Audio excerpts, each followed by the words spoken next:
Sí, ya. Buenas noches a todos. Un placer nuevamente estar en esta plataforma Spine Webinar. Para nosotros es un placer de que ustedes se conecten cada lunes a las 8 de la noche porque se tocan temas muy importantes de la patología de la columna y esta vez tocó lo que es la lesión traumática de la columna cervical que afecta a jóvenes. Son lesiones de alta energía y que biomecánicamente, de acuerdo a las lesiones, el comportamiento morfológico, las lesiones ligamentarias o los problemas de traslación, pues va a ser un reto para el cirujano.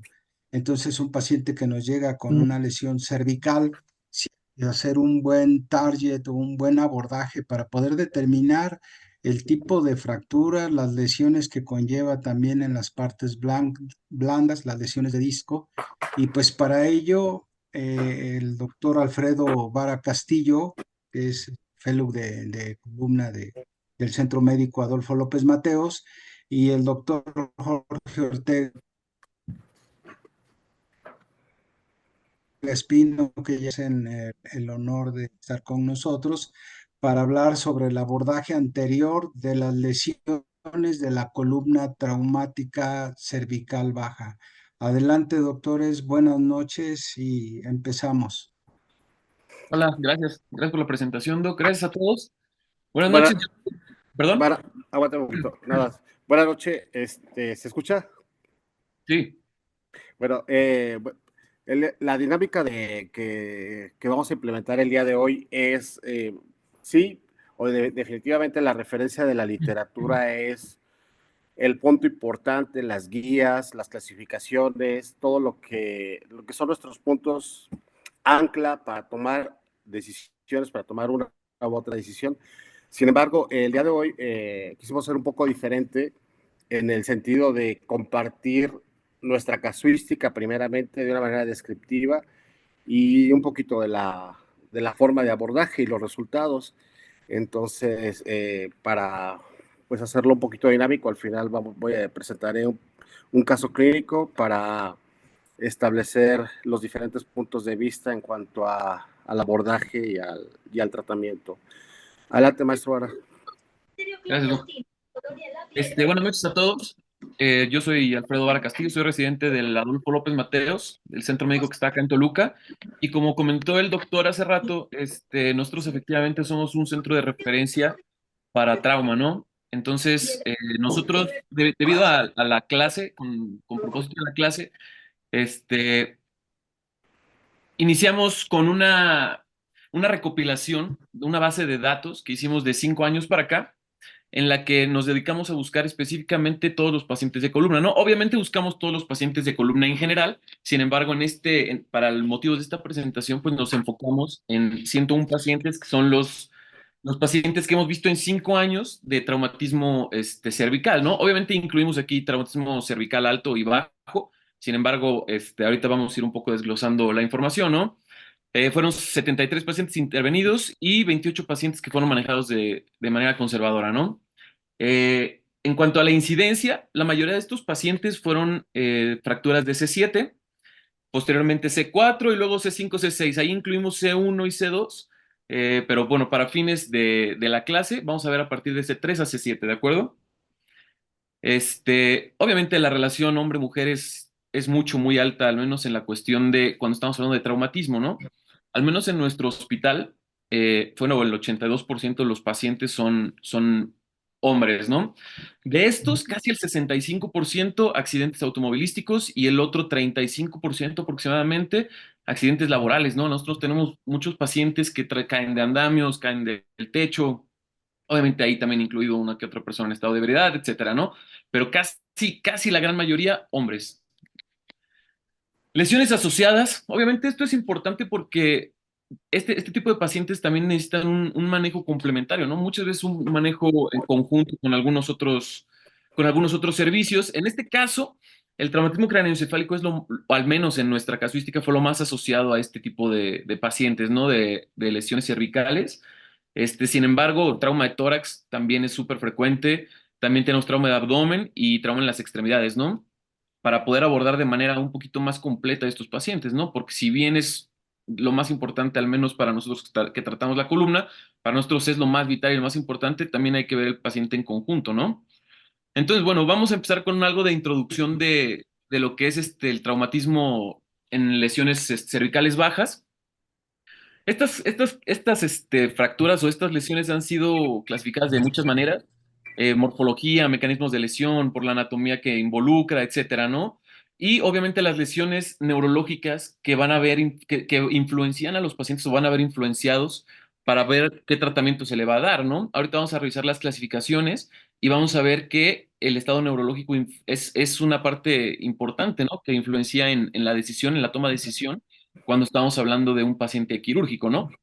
Entonces, con base en la clasificación de la O-Spine, vamos a ver que esta clasificación revisa o vamos a ver cuáles son las cosas que tenemos que revisar, pues, para poder determinar si un paciente es quirúrgico o no es quirúrgico, ¿no? Como parte de la clasificación.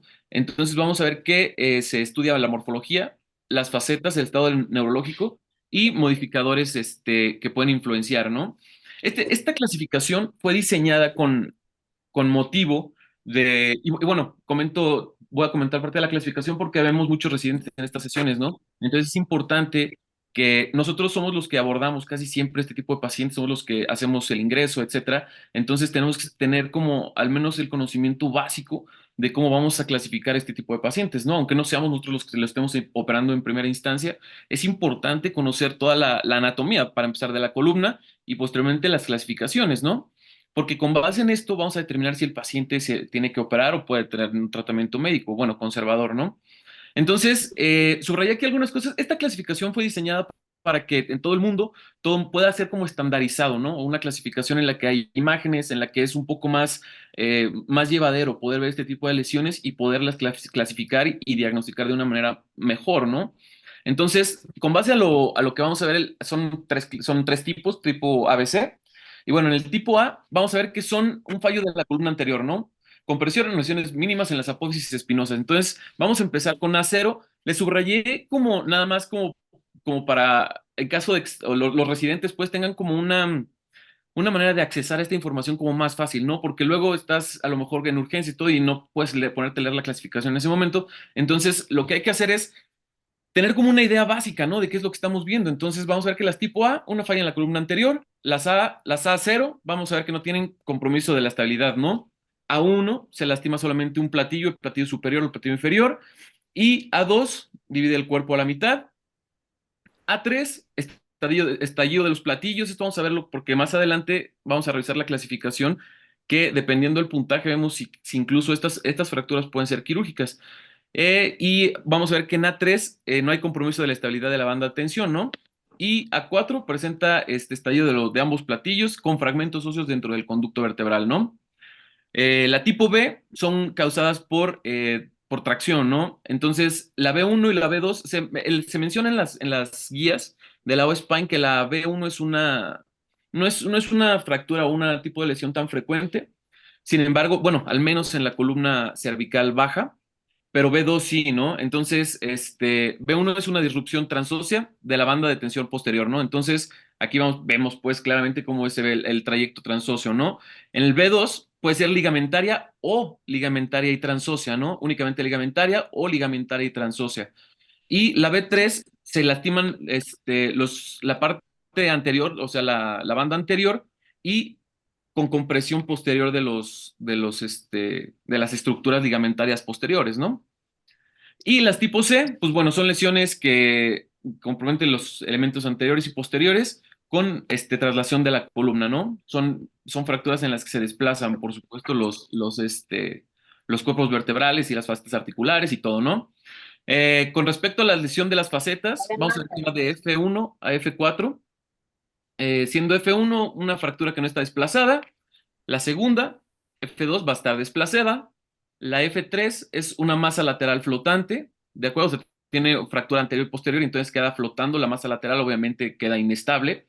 Y F4, separaciones de las superficies articulares de las facetas, ¿no? Y con base a la clasificación, vamos a ver que el estado neurológico va a influenciar de cierta manera para ver si vamos a hacer una intervención en este tipo de pacientes, ¿no? N0 intacto, N1 es un cuadro transitorio, N2 con compromiso radicular, N3 incompleto y 4 completo, ¿no? Y los modificadores, M1 del complejo ligamentario posterior lesionado sin disrupción completa, M2 hernia de disco y M3 patología anquilosante, M4 anormalidades de la arteria vertebral. Con base en la clasificación de la AO o en las guías de la AO, aquí hay como una frecuencia con respecto al tipo de lesión, ¿no? Ellos tienen las lesiones más importantes o las que son más frecuentes. Las tipo C, ellas tienen una cantidad de pacientes de 218.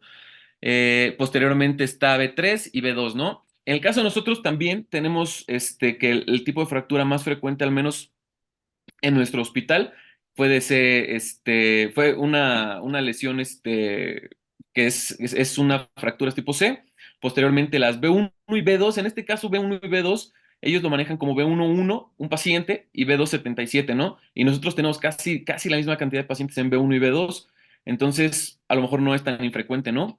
Y B3, igual, casi más o menos correlaciona con respecto a la clasificación, a las guías de la O, ¿no? Entonces, cuando vamos a tratar este tipo de pacientes, ¿qué es lo que buscamos, no? O sea, tenemos que tener, obviamente, algo estandarizado. Si bien se menciona en esas guías, lo menciona repetidamente, que hay que, obviamente, no hay algo que esté completamente estandarizado para este tipo de lesiones. O sea, no un abordaje específico, ¿no? Que probablemente lo vamos a revisar en los casos clínicos. Y tenemos que obviamente ver al paciente, ¿no? Tenemos que ver todo el contexto del paciente y estandarizar el tratamiento, ¿no? Sin embargo, los objetivos del tratamiento van a ser siempre los mismos, ¿no? En este caso, estabilidad. ¿Cómo lo vamos a estabilizar al paciente? Pues con la fijación interna de la columna, ¿no? Esto yo lo vi como una serie de pasos que vamos a tener que ver en la columna, ¿no? O sea, más bien en el quirúrgico, ¿no? En el estado quirúrgico del paciente, vamos a hacer lo de la fijación interna, alinear la columna, ¿no? Que es restituir la anatomía, que es una de las cosas que se buscan, liberar y proteger los elementos neurales, obviamente, ¿no? O sea, la idea de entrar a operar a un paciente es que tenga una mejoría con respecto a la clínica previa, ¿no? O estabilizarlo. Pero, si tenemos un paciente que no tiene, por ejemplo, un franquelá, entonces es obviamente buscar que el paciente salga mejor de lo que entró, ¿no? Y preservar la función, preservar o mejorar la movilidad articular y fuerza muscular, ¿no? Entonces, estos son los objetivos del tratamiento quirúrgico de un paciente, ¿no? Siempre que que vayamos a operar un paciente, hay que buscar esto, ¿no? O que este sea nuestro objetivo general, ¿no? Entonces, hay ciertos signos que van a indicarnos un compromiso, ¿no? Un compromiso o una estabilidad más bien, ¿no? Que es el compromiso del complejo ligamentario posterior. Y van a ser estos: cifosis de 11 grados por nivel, traslación de 3.5, pérdida de una altura de mayor del 50% del muro anterior, cabalgamiento articular y aumento del espacio interespinoso. Ahorita vamos a ver algunas imágenes, pero de todas maneras estos son los signos que nos van a indicar que un paciente está inestable, ¿de acuerdo? Y hay ciertas clasificaciones, pues, para que nos van a indicar, o sea, que vamos a tener que revisar para poder ver si un paciente está inestable o no, ¿no? Esta de acá, la del lado izquierdo, la que está con color, la saqué de un atlas de lesiones espinales y nos va a evaluar la inestabilidad en 5 puntos, o sea, por arriba de 5 puntos o igual o mayor a 5 puntos, es un paciente que va a estar inestable, ¿no? Vamos a ver los elementos anteriores si están destruidos o sin función, elementos posteriores, la traslación relativa, que es del más de 3.5, que es exactamente lo mismo que dice arriba, la rotación relativa en el plano sagital más de 11 grados, igual, raíz nerviosa dañada y estrechamiento anormal del disco, ¿no? Y vamos a basarnos en la clasificación de Slick para ver si un paciente es quirúrgico, ya una vez que diagnosticamos o vemos que es un paciente que está inestable, ver si es quirúrgico también, ¿no? O sea, hasta qué punto. Entonces, vamos a ver que aquí lo revisamos como si fuera, a mí me pareció mucho con relación al tipo de fractura que tiene, ¿no? Al tipo, por ejemplo, tipo ABC, ¿no? Entonces estamos hablando que vamos a revisar en particular en esta clasificación, vamos a ver la morfología, es decir, la morfología de la fractura, el ligamento, el complejo ligamentario, si está intacto, si está conservado, si está lastimado, y el estado neurológico del paciente, ¿no? Entonces, con respecto a esto, vamos a ver si un paciente tiene menor de 3 puntos, no es quirúrgico, de 4 lo maneja como que no está determinado si sí o si no, pero obviamente hay que ver, eso depende también de cada médico, ¿no? Ver el estado del paciente y con base en su experiencia también muchas veces decidir si el paciente tiene que operarse o no. Y más o igual a 5, pues un paciente que es quirúrgico, ¿no? Entonces, con base en la morfología, vamos a ver qué es un paciente que, por ejemplo, no tiene anormalidades o tiene compresión o estallamiento, distracción. Por ejemplo, la compresión de un punto y el del el estallamiento, lo vamos a ver sobre todo en las fracturas tipo A, ¿no? La distracción por el tipo de mecanismo en las tipo B y rotación y traslación, que le van a dar 4 puntos, es del tipo C, ¿no? Y por ejemplo, si vamos a ver un paciente que tiene una fractura tipo C, pues prácticamente es quirúrgico, ¿no? Casi el 100% de las veces, a menos que tenga alguna otra situación que se lo impida, pero al menos en la cuestión de la clasificación, tendría que ser un paciente quirúrgico, ¿no? Y le quise poner esto que menciona las guías, que me llama la atención, ¿no? Sin embargo, obviamente, dice que no hay un consenso para optar por el tratamiento quirúrgico en pacientes sin déficit neurológico y tampoco elegir de vía de abordaje. Obviamente, esto es subjetivo, o sea, porque sí hay, que por algo existen estas clasificaciones, ¿no? Para determinar si un paciente tiene que operarse o no operarse, simplemente hay que valorar, como digo, ¿no? El paciente en particular y estandarizar el tratamiento, ¿no? Entonces dice que tampoco existe un acuerdo con la elección al tipo de abordaje y que no está determinado el momento justo para realizar la cirugía en pacientes con cuadriplegia.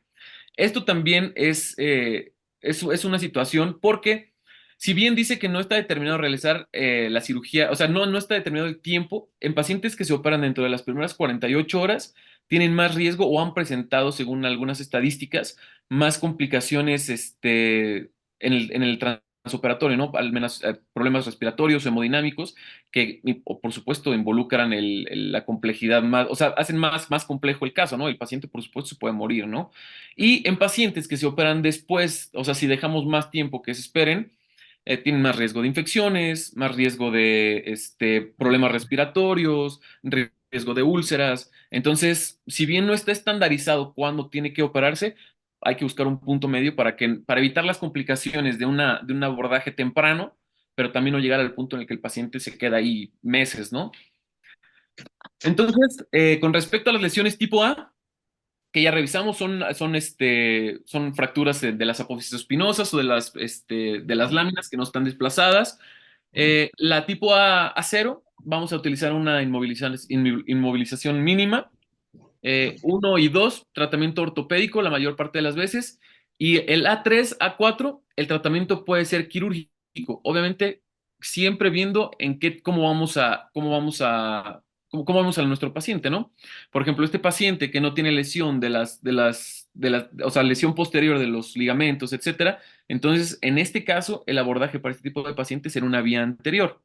¿De acuerdo? Entonces, ya mencionas cuáles son los objetivos generales o sea, de lo que buscamos cuando vamos a operar a un paciente, pero al menos en este tipo de pacientes con lesiones tipo A, tenemos que buscar una correcta liberación medular con corpectomía y disectomías adyacentes de ser necesario, ¿no? Estandarizando cada paciente. Reducción anatómica del plano sagital y coronal y un reemplazo corporal, ¿no? Y obviamente una fijación con placa anterior. ¿De acuerdo? Este es el mismo paciente que está aquí. Esta resonancia magnética es de este paciente. Y aquí vemos posteriormente se le hizo la disectomía y la colocación de la placa anterior, ¿no? Entonces, la indicación de la cuestión quirúrgica en los pacientes que tienen una fractura tipo A va a estar basada aquí con respecto a la clasificación de Slick, ¿no? Entonces, en la morfología ya vimos que le vamos a dar un 2, ¿no? En el caso de que fuera, por ejemplo, no nada más de compresión, sino que también tuviera estallamiento, entonces le daríamos 2 puntos, ¿no? Sabemos que en este tipo de fracturas no está involucrado el complejo ligamentario posterior, pero el paciente puede ir de un déficit neurológico desde 2 hasta 4. Y entonces ahí el estado neurológico del paciente es lo que daría la indicación quirúrgica. No tanto por la fractura, no tanto porque no estén lesionados los elementos posteriores, ¿no? Pero si el paciente tiene, como ya dijimos, más de 5 o igual, o sea, igual a 5 o mayor, entonces es un paciente que tiene que operarse, ¿no? Y entonces aquí vemos la morfología le da 2 puntos y puede llegar hasta 6 puntos, ¿no? Entonces, en este caso sería una corpectomía y una placa cervical anterior, ¿no? Obviamente un injerto, un reemplazo y la placa, ¿no? En las lesiones tipo B, el paciente es quirúrgico, ¿de acuerdo? Entonces vamos a considerar por aparte, o sea, primero vamos a revisar las lesiones que son tipo B1 y B2 y posteriormente las de B3 que son del complejo ligamentario anterior, ¿no? Entonces, en caso de una B2, ¿de acuerdo? B1 o B2, la morfología es de 3 puntos, ¿no? Revisamos otra vez acá, tenemos un paciente que tiene una lesión por morfología con distracción, está obviamente tomado el complejo ligamentario posterior, está lesionado y ahí ya tenemos los 5 puntos, entonces el paciente es quirúrgico, ¿no? Y nada más revisar el estado neurológico del paciente, ¿no? Porque le puede sumar más puntos o no, pero de todas maneras el paciente tiene que operarse. La situación acá es cómo vamos a decidir el tipo de abordaje que le vamos a hacer, ¿no? O sea, qué cirugía le vamos a ofrecer al paciente. Entonces, si tenemos un paciente con una lesión traumática tiene una fractura tipo B, vamos a valorar si el paciente tiene una hernia de disco, el paciente necesita un abordaje anterior. Ojo, el abordaje anterior puede no lograr la reducción de la lesión, entonces puede necesitar el paciente un abordaje posterior también. Sin embargo, en primera instancia se hace el abordaje anterior. Hay algunas técnicas de reducción de fracturas que son útiles para este tipo de pacientes. Sin embargo, pues no siempre puede alcanzarse la reducción, ¿no? Que es uno de los objetivos que buscamos en los pacientes que vamos a operar de columna, ¿de acuerdo? Al menos en la cervical alta, ¿no? Cervical baja, perdón. Y si no tiene hernia de disco, entonces hacemos un abordaje posterior, reducción abierta y fijación, ¿no? Este es un tipo de lesión B2. Vemos obviamente cómo está completamente lastimado todo el complejo ligamentario posterior, pero también vemos que tiene hernia de disco el paciente, ¿no? Entonces lo que se hace es un abordaje anterior, se busca o se logra en este caso de este paciente una reducción adecuada de la lesión y se hace, por supuesto, la disectomía y la colocación de una placa anterior, ¿no? Aquí, por ejemplo, vemos en esta imagen cómo el espacio interespinoso está muy separado, ¿no? Entonces, este tipo de pacientes, por ejemplo, en el caso de este paciente no se hizo un abordaje anterior, se hizo un abordaje posterior, liberación, una cirugía abierta, abordaje posterior, liberación y colocación de tornillos transpacitarios, ¿no? Y en el tipo de lesiones B3, que son lesiones por extensión en la parte posterior, digo, en la parte anterior, vamos a ver que este tipo de pacientes van a necesitar un abordaje anterior, ¿no? Se hace por la morfología, repetimos lo mismo, 3 puntos y 2 puntos de cajón. Entonces el paciente se le hace disectomía anterior y la colocación de la caja y la placa cervical anterior, ¿vale? Y en cuestión de las lesiones tipo C, que son lesiones por rotación y traslación, que ya revisamos ahí en la clasificación, este, pueden mostrar la fractura y dislocación unilateral o bilateral, puede estar asociada o no a fractura del cuerpo vertebral. ¿No? Aquí vemos una lesión en la que se observa una luxación, pero no hay fractura, y de este lado una luxación que tiene fractura. Estas siempre son quirúrgicas, igual que las B, y no existen abordajes, bueno, se menciona que como lo que ya mencionamos, ¿no? Aquí va a verse muy, muy involucrada la capacidad del neurocirujano o del traumatólogo que lo vaya a operar. Este, obviamente, viendo al paciente, ¿no? Dependiendo del paciente, determinar cuál es el abordaje que es más conveniente para él y estandarizarlo, ¿no? También es importante mencionar que el abordaje que el médico haga es el que mejor le debe salir, ¿no? Y bueno, tenemos esta gráfica, pues, en la que en este tipo de lesiones vamos a ver vamos a valorar, como ya mencionamos, si hay fractura o si no hay fractura, ¿no? En el caso de que no haya fractura, que en este caso nos estamos como enfocando hacia el abordaje anterior, si no hay fractura del cuerpo y el paciente tiene una hernia de disco, tiene que hacerse un abordaje anterior, ¿de acuerdo? Se hace la disectomía y la colocación de placa cervical anterior, ¿no? Sí, el paciente, como ya mencionamos, no tiene una adecuada reducción, hay que hacer pues, un abordaje septicente. No el abordaje anterior y posteriormente se hace el abordaje posterior con la adecuada reducción pues, de la lesión, ¿no? Ahora, en el caso bueno, vamos a revisar un poco de cómo se hace el abordaje anterior para la columna cervical baja, ¿de acuerdo? Entonces es como todo en este tipo de cirugías de columna, es importantísima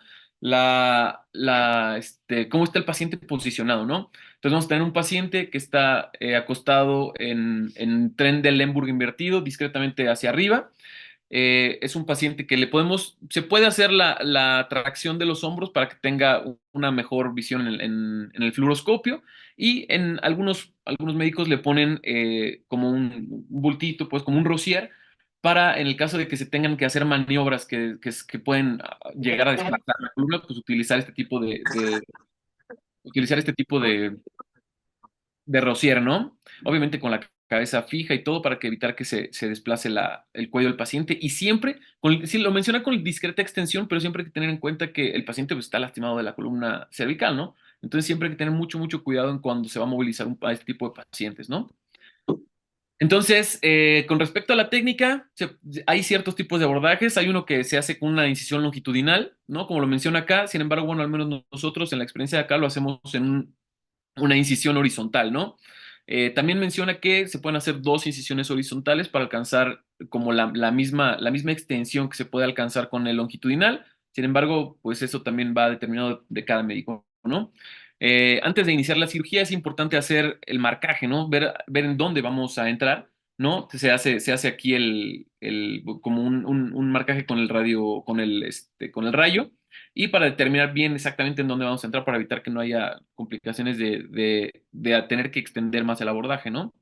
Entonces, una vez que se hace la apertura de piel y el tejido celular subcutáneo, es de poco espesor, entonces se abre el músculo platisma, ¿no? Entonces, posteriormente, vamos a encontrar ahorita les puse una imagen acá, hay que encontrar el borde anterior del músculo esternocleidomastoideo y de la fascia, ¿no? Y se empieza a hacer una disección interfacial, ¿de acuerdo? Entonces, vamos a ver que aquí el esternocleidomastoideo y la fascia se abren y las estructuras viscerales se van hacia el lado medial y las estructuras vasculares o el paquete vascular nervioso hacia el lateral, ¿no?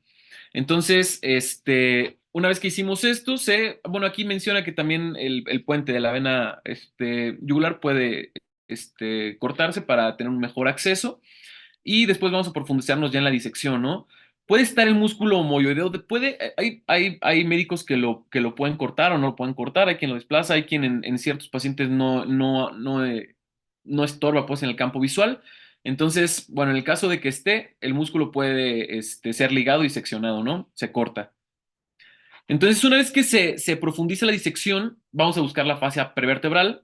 Esa tiene que ser abierta y disecada en el sentido lateromedial. En este punto es importante identificar el esófago, ¿no? Porque después vamos a meter los retractores o los separadores y es importante tener cuidado con este tipo de separados porque pueden lesionar tanto las estructuras vasculares como las estructuras viscerales, ¿no? Entonces es importante identificar el esófago, ya sea que se le haya puesto al paciente alguna sonda para poderlo identificar y desplazarlo con cuidado. Posteriormente se hace la disección del músculo longus colli y para procurar que se exponga un poquito más la región donde vamos a trabajar, ¿no? Y pues, como comenté, los separadores, ¿no? Importante tener cuidado con los separadores para evitar algún tipo de retracción excesiva y poder lesionar las estructuras del paciente, ¿no? Después se colocan los pines de tracción de tipo Caspar y para esto hay que tener en cuenta la curvatura del cuerpo, evitando romper el platillo. Cuando se van a colocar estos pines, es importante colocarlos en una posición, por ejemplo, si vamos a poner una placa anterior que ocupa tornillos, hay que ponerlos o sea, hay que tratar de que los pines no estén cerca de la locación donde van a quedar los tornillos porque pueden quedar flojos, ¿no? Entonces, este tipo de cosas también son cuestiones ah, eh, que parecen chiquitas, pues, pero pueden ser muy contraproducentes, ¿no? Y posteriormente ya se identifica bueno, la parte del disco, se hace la abertura discal con bisturí en forma rectangular y posteriormente, pues, puede retirarse el disco con cucharilla, ¿no? En el caso de que haya, por ejemplo, osteofitos, se menciona que hay que tener mucho cuidado con el drill, ¿no? El drill, si utilizamos el drill, hay que tener mucho cuidado porque pueden lastimarse también cualquier de las estructuras ahí, que estén incluso muy, muy superficiales. Entonces hay que tener cuidado con eso, ¿no? Y obviamente, pues tener una buena, o sea, un adecuado retiro del disco es importante para poder visualizar lo de las estructuras más posteriores, ¿no? Como el ligamento posterior, el ligamento longitudinal posterior. Entonces, también, pues bueno, ya dice aquí que como que existe la rutina de abrir el ligamento longitudinal posterior, se recomienda retirarlo junto con los osteofitos, ¿no? Entonces, ¿cuáles son las complicaciones de este abordaje? Pues como todo, infecciones, ¿no? Puede haber sangrado posquirúrgico, lesiones vasculares. Obviamente las lesiones vasculares y lesiones del esófago, puede pasar que no se identifiquen en el transquirúrgico, ¿no? Pero si se identifican ahí, tienen que resolverse en ese momento, ¿no? Disfonía y disfagia y lesión del nervio laringeo recurrente. Eh, hay ciertas publicaciones que dicen que es mejor entrar del lado izquierdo por la posición del nervio laringeo recurrente, que las lesiones que si llegan a pasar son más frecuentes, lo mencionan en C6 y C7. Sin embargo, hay algunas otras publicaciones que no mencionan que no hay diferencia entre de qué lado se haga el abordaje, ¿no? Para algunos es más cómodo hacerlo del lado derecho, para algunos del lado izquierdo, ¿no? Entonces eso también depende bueno, de la habilidad del cirujano y de cómo sea más fácil para él tratar de hacer el abordaje, ¿no? Y me parece, bueno, eso es todo con respecto a con respecto a al abordaje anterior, cuáles son la clasificación, revisamos la clasificación y las indicaciones quirúrgicas, ¿no? Dependiendo obviamente de cada una de las lesiones que puedan tener los pacientes.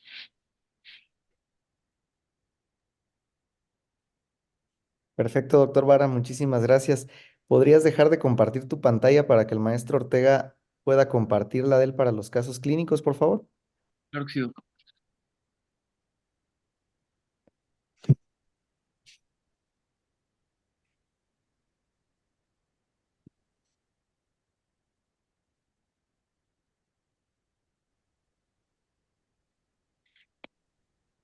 En lo que el maestro Ortega comparte su pantalla, ¿tienen alguna pregunta, algún comentario, alguna duda respecto al tema que acaba de dar excelentemente el doctor Alfredo Vara? Maestro Guzmán, ¿algún comentario? Sí, creo que muy bien puntualizó el doctor. Creo que es en la actualidad lo que estamos haciendo con este tipo de pacientes en los centros hospitalarios y que a pesar de que, como se comenta, que no hay, digamos, una, una connotación si hago un abordaje anterior o posterior, creo que nos ayuda mucho la clasificación de AO porque nos permite ver la parte morfológica, si está con presión, si fue a distracción o a traslación. Y creo que ahí en el puntaje, el que nos abre ya más un poco el panorama para hacer el tratamiento quirúrgico es la afección neurológica, ¿no? Creo que todos ya vamos hacia ese punto clave tan importante en poder hacer el tratamiento quirúrgico, ya sea por vía anterior o por vía posterior, pero sí, o sea, tienes la morfológica que te da un puntaje, tienes el complejo ligamentario o el problema también de la faceta, y si a ello le pones el neurológico, creo que ya es como que el que te da ahora sí ya los criterios para poder determinar el tipo de tratamiento quirúrgico. Aquí es muy importante, ahora sí ya contar con una resonancia magnética, no solo para ver el complejo ligamentario posterior, sino para ver el disco, porque ahí es donde nos va a dar la pauta para poder entrar a un abordaje vía anterior, si es que está la lesión del disco, más aparte el problema facetario y el problema del cuerpo vertebral. Entonces, creo que hasta ahorita el doctor nos los ha estado explicando de una manera, sí, de una manera muy clara, y felicitar al doctor Alfredo Vara Castillo por ese esfuerzo, porque no es fácil, porque las toracolumbares como que ya entendemos un poquito más el concepto, sobre todo para el abordaje quirúrgico, pero aquí hay otra connotación que es, creo que le dan más relevancia o ese puntaje final a la cuestión neurológica en donde tú ya tienes un puntaje, pero le agregas el neurológico y te quedas entre el 4. Yo creo que muchos cirujanos optaríamos por el tratamiento quirúrgico y los casos que estuviste presentando creo que están bien indicados. Creo que el manejar la columna cervical por vía anterior, izquierda o derecha, es de acuerdo a la experiencia de cada cirujano, porque antes decíamos los ortopedistas que el laringio recurrente para nosotros el derecho era, te exponías más, ¿no? A poderlo lesionar o condicionar una neuropraxia. Pero se ha visto ya en revisiones que tanto el abordaje del lado derecho o izquierdo prácticamente te dan los mismos resultados. Aquí lo importante es con qué equipo cuentas, ¿sí? Tus ayudantes que estén muy familiarizados con la técnica y la otra, la tracción que tengas con tus separadores. Muchos, si le das una distracción, ¿qué te puedo decir? Si la calculáramos en fuerza, pues tiene que ser, yo le digo like, ¿no? Y lo más importante es que el FELUC o el que esté operando la columna cervical no esté traccionando tanto la parte de la parte lateral donde va la carótida o donde va el plexo simpático, porque ahí sí podemos condicionar un problema. Casi generalmente donde podrías hacer más la distracción es hacia la tráquea, el esófago, porque ahí te permite,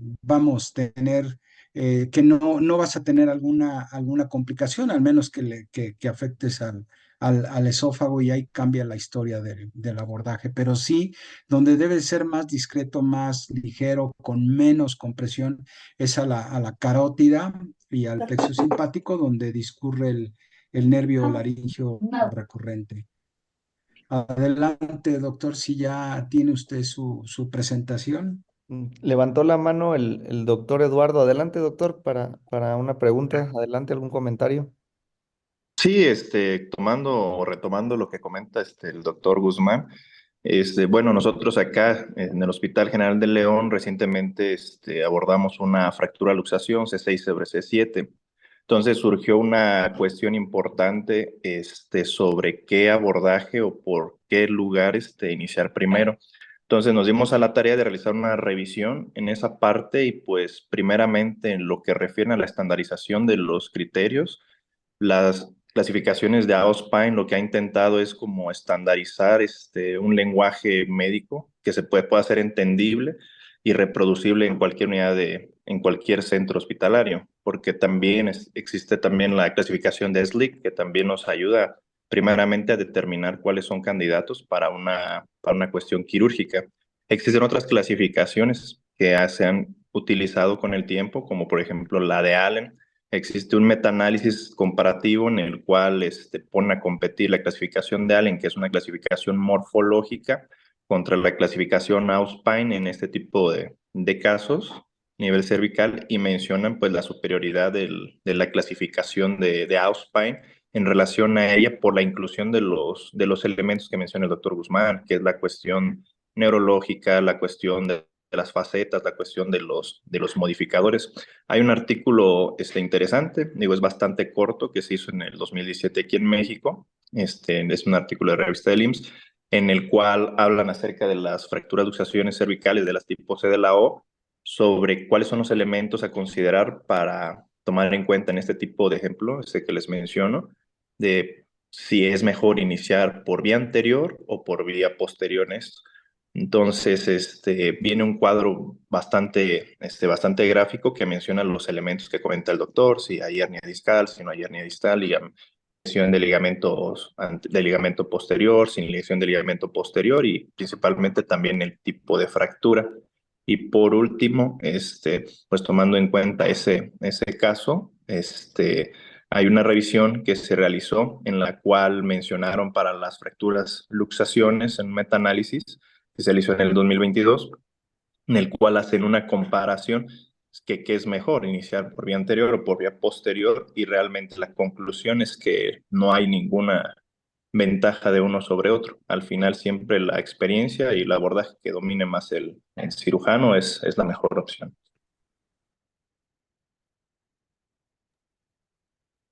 Muchas gracias, Lalo. Excelente, Muchas gracias por tus excelentes excelente comentario. comentarios. Sí, excelente. ¿Algún otro comentario que tengan? No sé si el doctor Lalo, ahorita que estaba haciendo su comentario, si usted tiene experiencia, sobre todo para pacientes con lesiones facetarias en cuanto a la maniobra preoperatoria, porque ya hay, por ahí hay cuatro autores que están descritos en la literatura, y uno de ellos pues, es Vaccaro, que es del de la clasificación. Si usted ahí en su hospital hacen alguna maniobra preoperatoria bajo sedación del paciente para poder reducir el problema facetario y ahora sí hacer el abordaje, el quirúrgico, doctor. Pues bueno, en nuestro centro acá en León, regularmente por la cuestión de insumos y todo, ya los pacientes que llegan referenciados ya con mucho tiempo y a veces, en este caso, la atracción con halo, que es una de las cosas que estamos intentando hacer, no logran reducirse por el hecho de que ya se fusionan. De hecho, en el caso que les comento, que metimos recientemente, pues ya estaba fusionado el paciente y la reducción fue bastante compleja, lo que nos hizo inicialmente en el caso hacer el abordaje vía anterior, optamos por eso, tratamos de realizar nada más la corpectomía, optamos para hacer el abordaje posterior, pero no fue suficiente a pesar de las maniobras de reducción que se realizaron a través de las facetas y nuevamente tuvimos que volver a voltearlo para hacer una corpectomía también a nivel de C7 y colocar el expansor que al final sí logró un restablecimiento de la lordosis cervical y pues una mayor estabilización que al final pues cumple con los preceptos básicos de la cirugía de columna, que es la estabilización, tratar de recuperar la parte de la funcionalidad e integrarlo tan siquiera a esa parte de la funcionalidad y la cuestión pues, de cuidar los elementos de osteosíntesis que se están colocando. Muy bien. Muchas gracias, Lalo. Maestro Guzmán, en su experiencia en este tipo de, por ejemplo, una fractura tipo C, eh, ¿usted todavía, o sea, sigue utilizando hueso tricortical, maestro? ¿Y qué experiencia ha tenido en esto por la pseudoartrosis, pues, o utiliza algún otro, sustituto como matriz, chip, o continúa utilizando, el hueso tricortical de cresta? No, yo creo que lo de cresta ya lo dejamos a un lado por la meralgia o porque a veces le duele más al paciente la toma de la cresta ilíaca. Y sí, hace años, no sé, cuando lo empezó a utilizar Robinson Smith para las cirugías de columna cervical, igual CloudGuard, pero con el tiempo las tecnologías nos han dado la oportunidad de poder utilizar desde cajas intersomáticas en titanio, en PIC, las mallas, y a veces tenemos las mallas de tipo expandibles y sobre todo las tipo C, que es una combinación de las A, B y C, o sea, es una combinación completa porque tiene un componente de tipo de traslación. Hemos operado pacientes de 360 grados, o sea, los operamos por vía anterior y en el segundo tiempo, en ese mismo quirófano, le damos la vuelta al paciente en camilla y en otra mesa quirúrgica y ahí hacemos la cirugía posterior. Es muy cansada, es una cirugía muy larga que te puede llevar hasta 5 horas, 6 horas. El sangrado es importante, sobre todo en la vía posterior, pero hemos hecho algunos, sobre todo las tipo C, aunque sabemos que la lesión neurológica es muy importante, tiene una lesión tipo A, pero la inestabilidad cráneo-cervical, ese es el problema. Hay pacientes que traen fuga de líquido cefalorraquídeo, vamos, pueden tener alguna lesión de algún vaso sanguíneo, etcétera, pero sí, las tipo C generalmente hacemos una cirugía circunferencial, tenemos para tornillo facetario, tenemos chips, tenemos matriz, vamos, es un hospital que tiene un presupuesto puede estar, vamos, si estuviera a nivel de un hospital privado que tenga de seguro gastos médicos mayores, a pesar que este es un hospital del gobierno del estado, pero la infraestructura con la que cuenta, vamos, es suficiente para resolver este tipo de pacientes. Nosotros ya no utilizamos injerto de cresta ilíaca, todo lo pedimos en chips o los pedimos en bloques, sobre todo para lesiones de C1, C2, en donde tenemos que hacer una técnica de Bruch, pero estas son lesiones más altas, pero sí utilizamos injertos tricorticales, pero son de cadáver. Gracias. Ok, maestro, perfecto, perfecto. Fíjese que a mí me tocó las dos escuelas, la escuela del Adolfo López Mateos. El doctor Ortega es una persona extremadamente experta en el abordaje anterior, hace una disección realmente muy, muy bonita. El doctor Ortega es cirujano general y después hizo neurocirugía, entonces hace una disección de cuello muy, muy bonita, espectacular, la verdad. Y bueno, me toca a mí acá meter corpectomías con ellos y ponerlas expandibles y acá con usted en la escuela cuando estábamos haciendo columna nos toca la jaula, ¿no? La jaula con pues, jaula placa. Y bueno, yo le quería preguntar al doctor Eduardo, que también salió de la escuela del Adolfo y ahorita está haciendo el fellow de columna en León, ¿qué están utilizando allá ustedes, Lalo? Y en la experiencia que tienen en ese centro, ¿qué les ha funcionado más? ¿Las expandibles o las mallas jaulas? El problema pues de las expandibles, te pregunto, por que no se le puede poner no se le puede poner hueso dentro, al menos algunas marcas que hemos utilizado y pues no hacen una fusión como sí lo hacen en las cajas. Pero Lalo, ¿tú qué experiencia tienen allá en el Hospital General de León? Ah, sí, Doc. Bueno, yo también egresé del Adolfo. Viendo esa curación en base a esa pregunta, estamos utilizando las expandibles. Le digo, aquí en el centro se cuenta en el servicio con la parte del área de traumatología y ortopedia y la parte de neurocirugía, pero en el año previo sí estuvieron metiendo las mallas. Aquí lo que hasta el momento me ha tocado ver es que están metiendo ahorita ya las cajas expandibles y pues los resultados que hemos tenido hasta el momento bastante satisfactorios. Sin embargo, sí he observado, por ejemplo, algunas diferencias en cuestión de la técnica. Por ejemplo, la técnica que aprendimos en base a aquí en el Adolfo López, con el maestro Ortega, pues un experto el maestro, la verdad. Por ejemplo, desde el inicio de la incisión, aprendí bien el Adolfo, en incisión es horizontal, acá en León pues estamos trabajando incisiones oblicuas. Y yo la verdad, en cuestión de la incisión oblicua, que sí me habían comentado para generar una mayor exposición, yo la verdad con la disección que aprendí con el doctor Ortega, pues se abre pues un mayor campo sin necesidad de hacer la incisión tan larga y creo que estéticamente también en los resultados se ven mejor, a pesar de que las incisiones oblicuas tratan de preservar pues la cuestión estética a nivel de las incisiones del ángel en la piel. Pero ya los que me ha tocado estar viendo en seguimiento en la consulta acá, pues sí, las incisiones oblicuas sí se notan a pesar de llevar ese parámetro de distribución. Muchas gracias, Lalo. Ya están poniendo la otra presentación. Eh, ¿Ya la van a presentar, maestro Ortega? ¿Se escucha? Sí, ya lo escuchamos. ¿Y se ve la presentación? Sí se ve la presentación, pero se escucha como con eco su audio.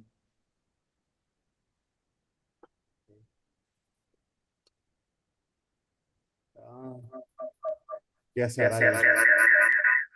Sí, se le escucha con eco. Maestro Guzmán, y digo, son preguntas, usted también tiene mucha experiencia, mucha expertise en esto.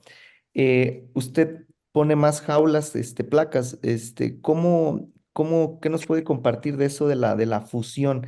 Y, y a nosotros, como consejo, en su experiencia y en lo que ha, pues, revisado en la literatura, ¿qué nos puede ayudar más? ¿Una expandible o una jaula placa de acuerdo a la tasa de fusión? Sí, es muy buena pregunta. Ya lo decía el doctor Alfredo Vara Castillo, que uno de los principios de AO es la estabilidad, ¿no? Por la que tú quieras, con mallas expandibles. con los cilindros donde puedes colocar el injerto, la matriz, pero creo que el principal objetivo es, uno, la descompresión neurológica, sacar los fragmentos del canal raquídeo. Número dos, darle esa estabilidad que requiere la columna, ya sea por vía anterior, vía posterior, y utilizar las tecnologías. Siempre lo que buscamos es la fusión, ¿no? Y la fusión es el contacto que tenga tu material con algún tipo de injertos o de matriz para que pueda darse la osteogénesis o la parte de la integración entre el material y el cuerpo vertebral. Pero hablando de los principios biomecánicos o hablar sobre sistemas de vectores, que ya lo decía por ahí Ferguson, o que mismo lo ha dicho la AO, es que tú puedas cumplir con lo que tienes que restituir, la anatomía normal que había, poderla llevar a su máxima expresión con tus materiales, y sobre todo la colocación, el press fit, el darle el balance sagital a la columna cervical, porque si la dejas que esté rectificada o que tenga una cifosis, pues ya tenemos problemas para un dolor crónico cervical. Pero si cumplimos con los criterios que habla Whitey Panjabi, la AO y otras clasificaciones, pero enfocado a lo que es la descompresión, la estabilización, y cubrir esa parte importante de los criterios que te marca el balance sagital, creo que ahí podemos utilizar el material que consideremos que es el más adecuado. Ahorita por presupuestos estamos utilizando más las mallas. Sí tenemos muchos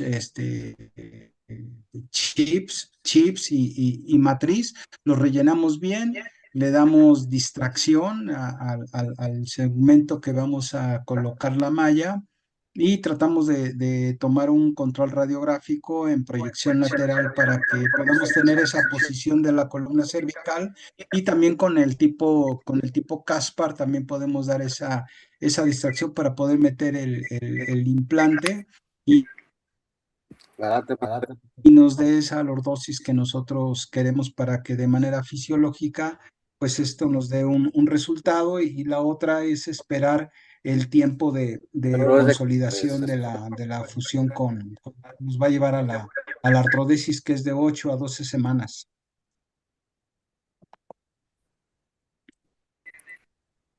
Aquí hay una pregunta, dice iPhone, dice, no está el médico, dice, maestros, ¿qué papel juegan las ortesis en el posoperatorio de estas lesiones? ¿Las recomiendan? ¿En qué casos? Doctor, Jorge Ortega, ¿ya está listo?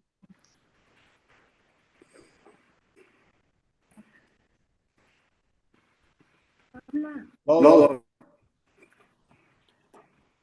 no, pues se escucha doble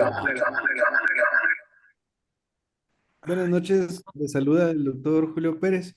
Yo creo que el problema del audio es que tiene dos Dos sesiones. aparatos conectados, ¿no? Al mismo Sí, tiempo. correcto. Entonces se escucha doble. Creo que con eso se podría solucionar.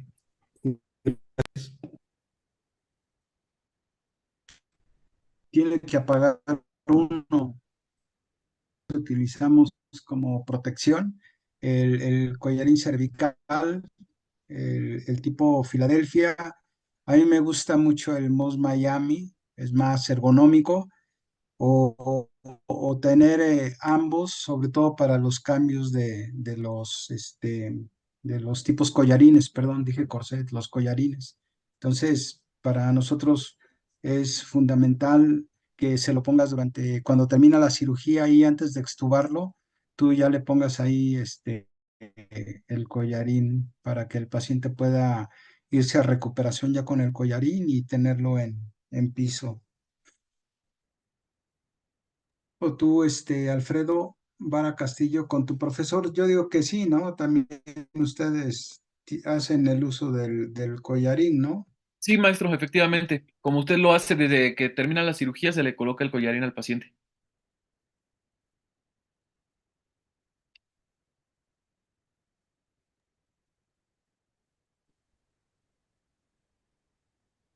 Totalmente, también de acuerdo con el uso de las órtesis cervicales. También es aquí a consideración, pero generalmente los que acaba de comentar el doctor Guzmán, pues son los más utilizados, ¿no? El Aspen también se utiliza mucho, pero sí, generalmente y más en una corpectomía, en una fractura, pues tipo C, vaya, una B2 B3 realmente siempre se los dejamos, ¿verdad?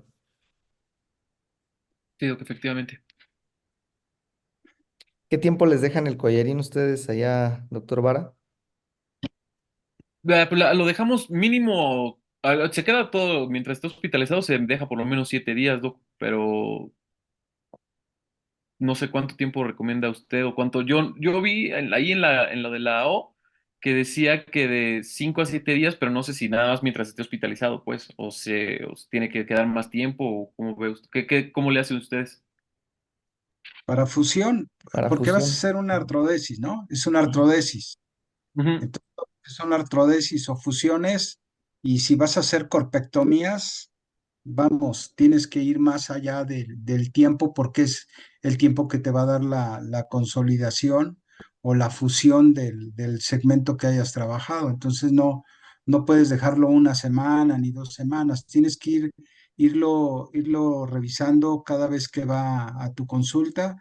Lo puedes citar a los 15 días para retiro de puntos y de ahí ya te sigues, le vas haciendo el control si tú quieres al mes para ver cómo va el estado del paciente, pero ya en los 15 días, a lo que hablaba el doctor Reyes Sánchez, que si son pacientes que todavía tienen un síndrome medular incompleto, creo que ahí ya vale la pena que tú lo envíes a un programa de rehabilitación para que esa sea como que la parte pronóstica que va a tener cada paciente con ese tipo de lesiones medulares, porque los costos en este tipo de pacientes son muy altos. Entonces, mientras tú rehabilites más rápido un paciente, los costos van a ser menores. Entonces, una vez que tú retiras puntos, a irse al programa del paciente lesionado medular, a centros de referencia donde tengan vamos, la tecnología para poder rehabilitar a este tipo de pacientes, como la hidroterapia,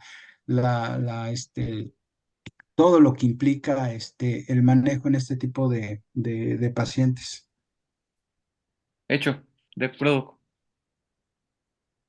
Sí, ¿Se escucha? sí se escucha bien, Doc, y ya se ve su Bien. presentación también. Pues, sale pues. Sí. Adelante, maestro.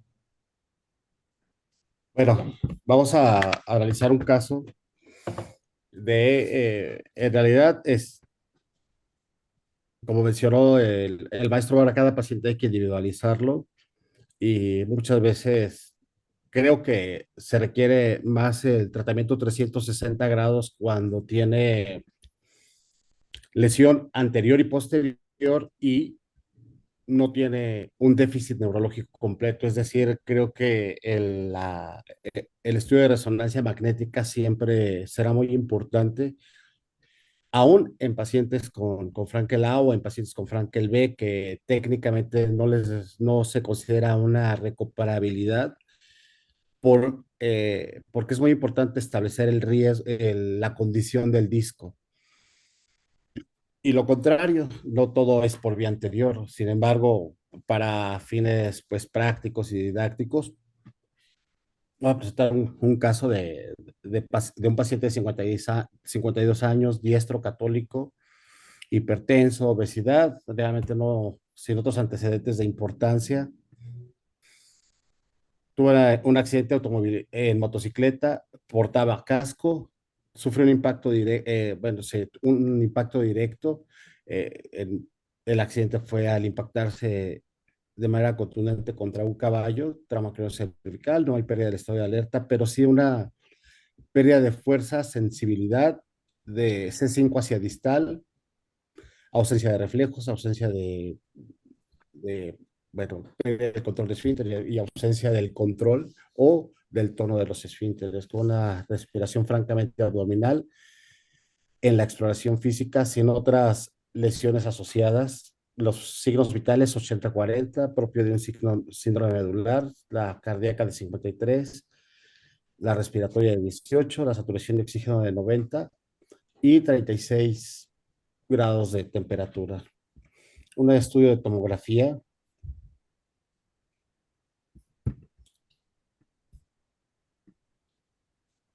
en fase simple,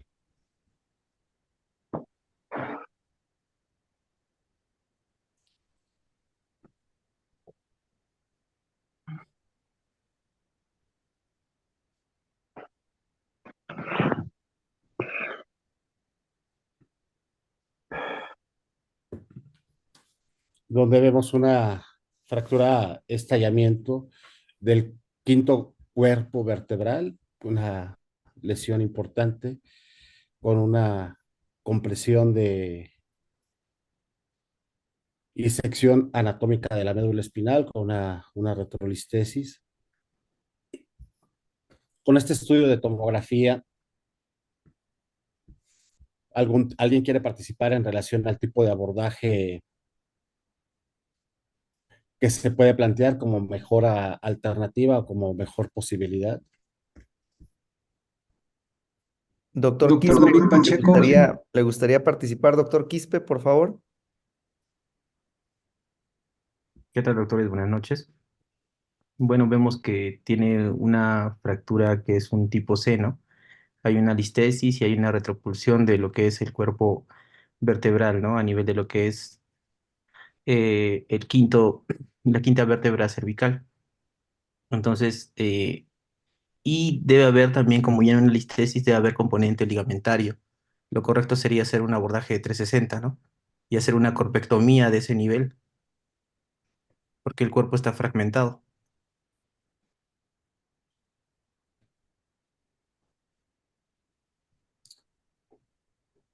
Aún con Frankel la haría 360.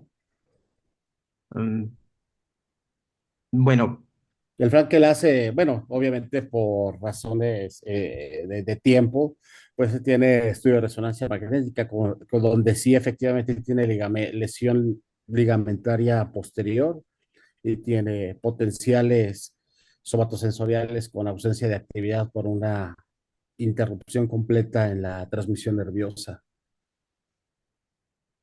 Luis Enrique Hernández levantó la mano adelante. Doctor Luis. Hola, buenas noches, doctores. Bien, pues dado la clínica del paciente y por el estudio, pues invariablemente hay una afección de los elementos posteriores. Yo creo que una buena forma de abordaje sería pues una anterior, tal vez derivado de la urgencia o dependiendo de la infraestructura con la que se cuente en ese momento. Y pues tal vez una buena propuesta sería hacer una descompresión anterior. En su caso, si se contara con los reemplazos necesarios, pues hacer incluso una corpectomía por la afección que se observa, o bien al menos la descompresión discal y un abordaje anterior. Como digo, pues tal vez dependería un poco más de la infraestructura, pero considero que podría ser una buena opción. ¿Nos puede correr el video del corte axial, por favor? Es, es que creo que aquí viene eh,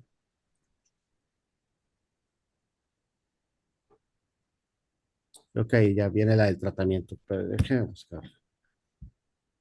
Mm,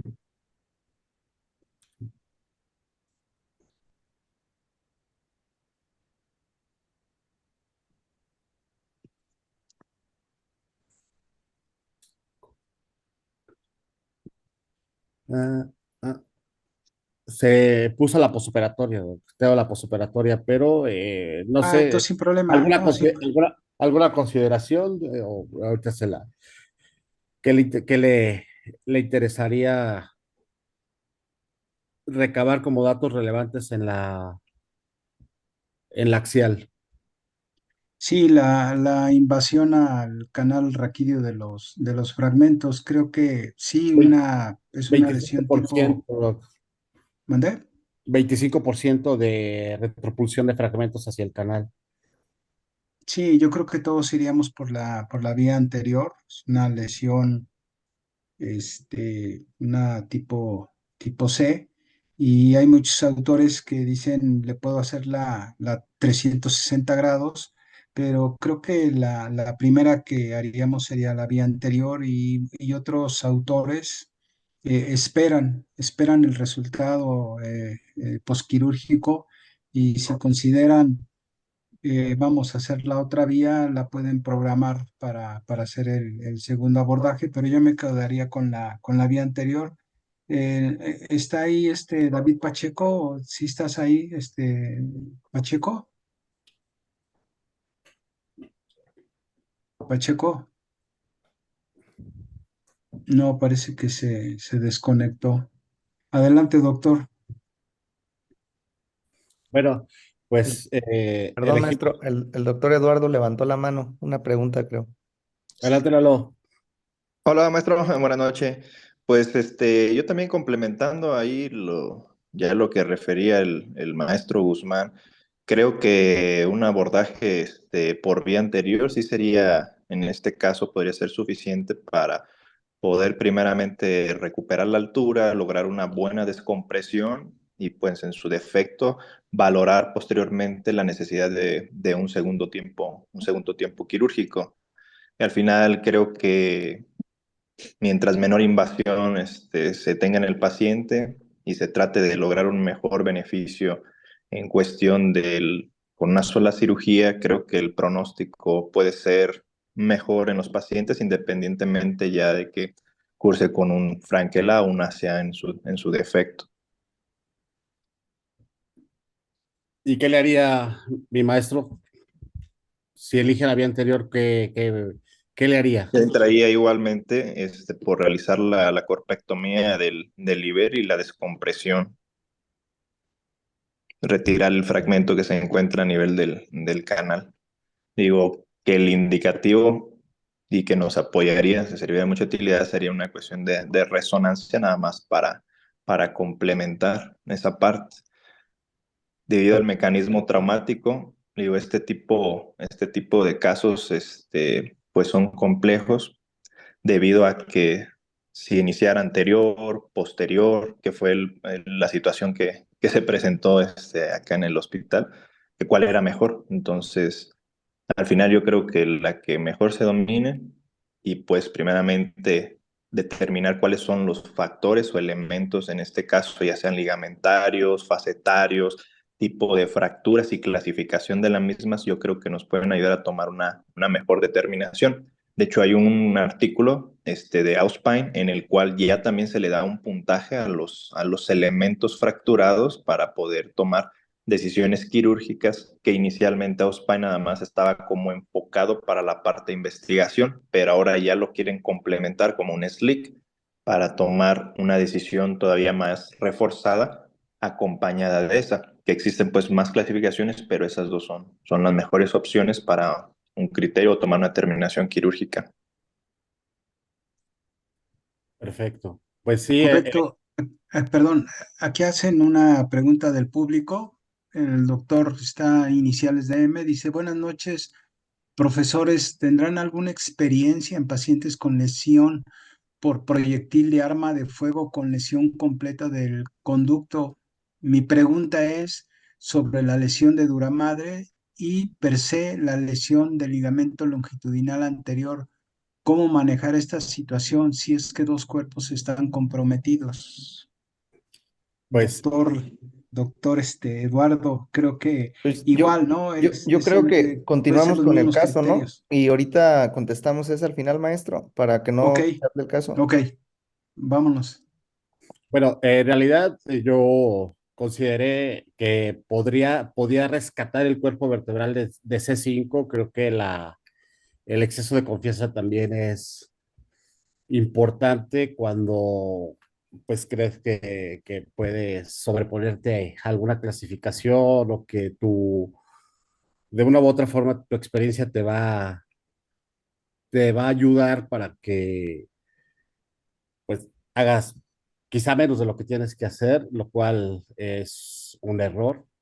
En esta ocasión pensé que podría, con una adecuada colocación y obviamente colocando y dirigiendo estratégicamente tornillo a C5, podría rescatar el cuerpo vertebral y realizar una abordaje anterior, disectomía, colocación de cajas y placa.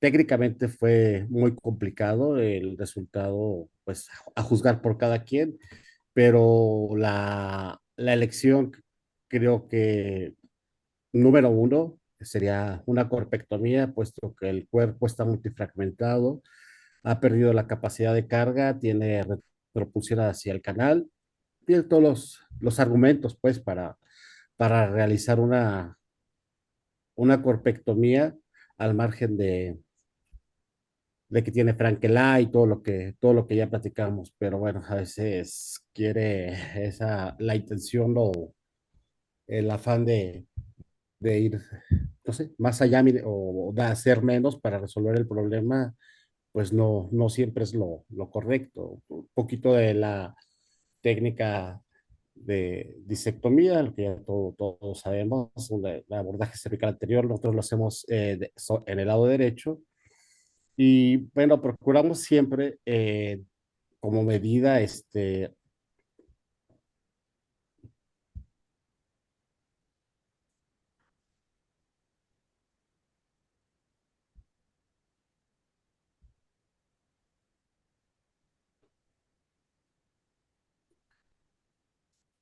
pues nunca cerrar los espacios. Creo que es muy importante no cerrar los espacios porque eso es lo que te puede condicionar pues un problema a la hora de ir cerrando tu campo quirúrgico.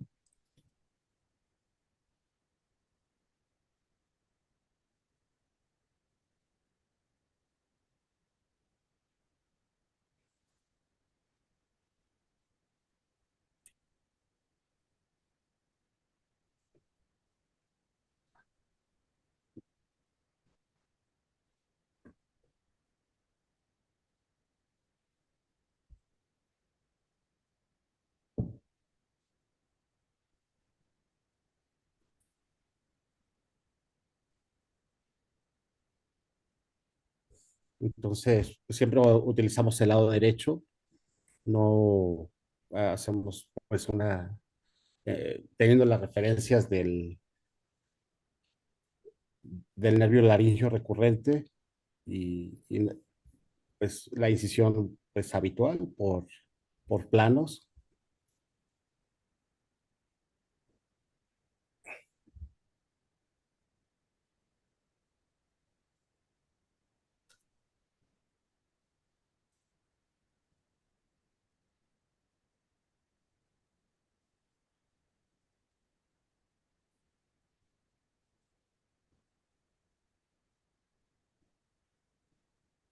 Vamos a dejarlo en tiempo real, básicamente es el abordaje, algo que favorece mucho bueno, en realidad yo uso el monopolar, no,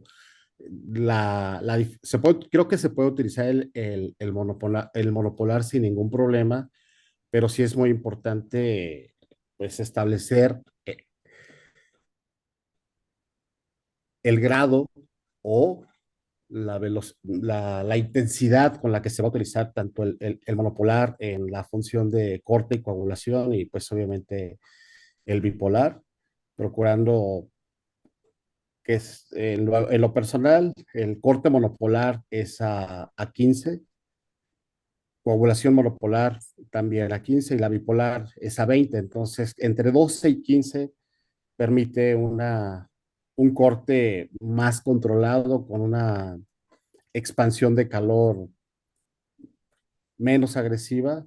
Algo que favorece, insisto, mucho es aquí, bueno, como mencionó el doctor Sosa, pues soy cirujano general.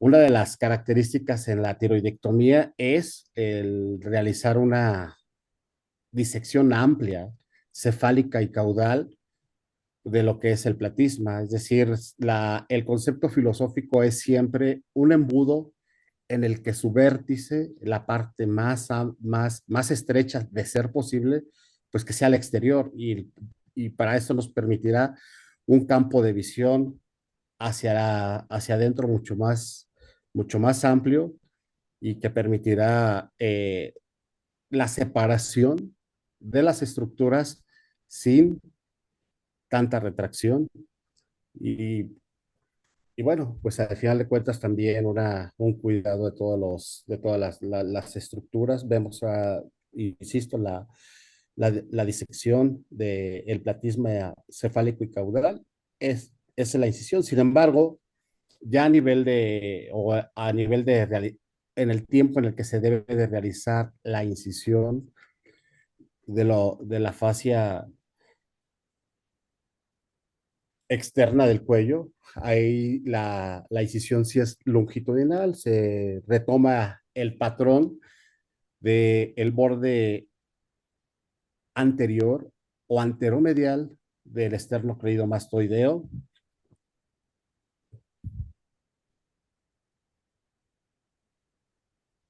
con el objeto de poder tener un campo mucho más amplio de trabajo. Los retractores son importantes el contar con ellos y para evitar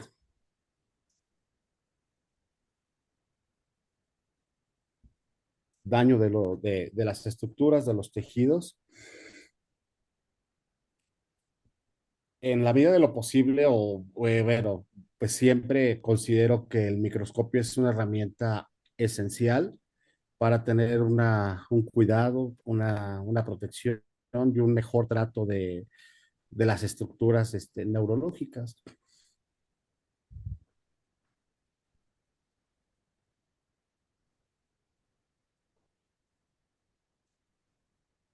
O sea, se está trabando mucho el video.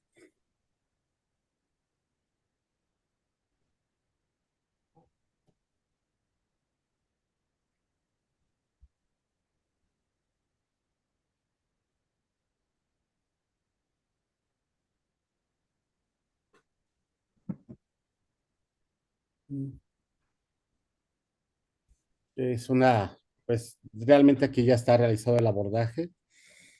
Son imágenes simultáneas de cómo se realiza en el inferior, pues en la disección de músculo longitudinal, siempre pues de una manera gentil, con separadores preferentemente romos, una vez que se identifica el nivel del disco, o bueno, se debe de marcar y corroborar siempre, por más obvio que parece o que parezca y que el exceso de confianza pues siempre es uno de y será uno de los riesgos muy importantes para los daños. Una vez que ya se tiene identificado el disco, pues se establece un marcaje para determinar que estamos en el nivel que debemos de estar.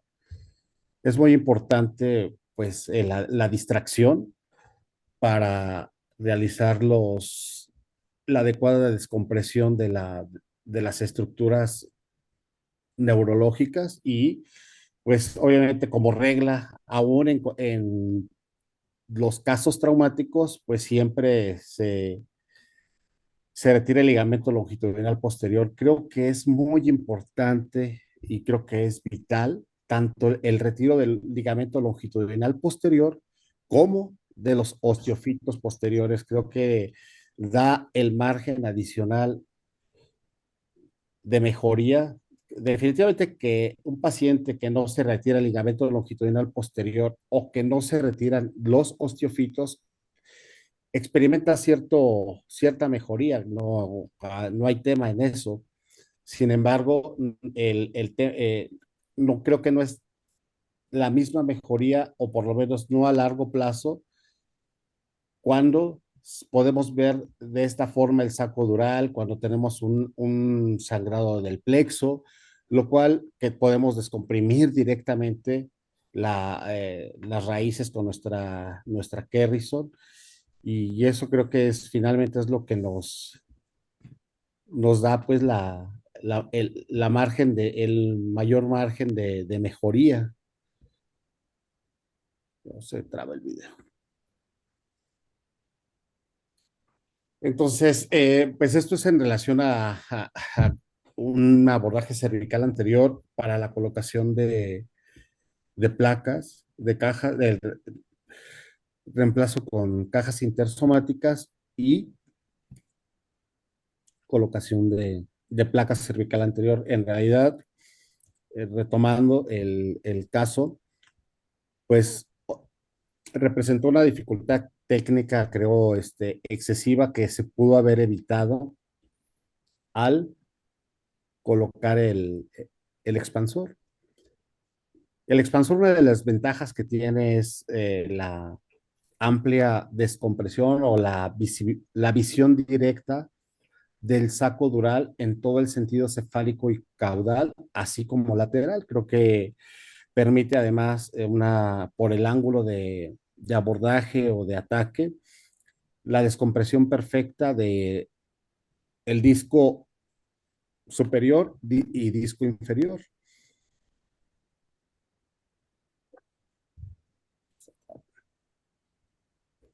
Entonces son consideraciones, creo, vitales para estar familiarizado con las corpectomías.